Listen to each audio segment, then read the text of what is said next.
तो ये दोस्तों की इन्फॉर्मेशन के लिए हम वीडियो बना रहे हैं।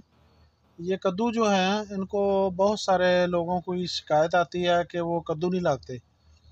तो इसके दो किस्म के फूल होते हैं, एक ये है और ये सादा है, इसके नीचे कुछ नहीं है।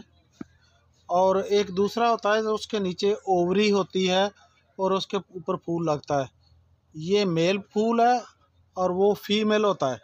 तो हम क्या करते हैं, इसके हम ये क्यूटिप ले लें, इसकी मैनुअल जो पॉलिनेशन करते हैं, इसकी पॉलिनेशन आम हालात में तो कीड़ों मकोड़ों से होती है। वो बैठते हैं, वो शहद चूसते हैं अपनी खुराक के लिए, तो उनके पाँव को ये चिमट जाते हैं और जब वो दूसरे फूल पे जाते हैं तो वो वहाँ पहुँच जाते हैं। तो इस तरह कुदरती तौर पर इनकी फर्टिलाइजेशन होती है।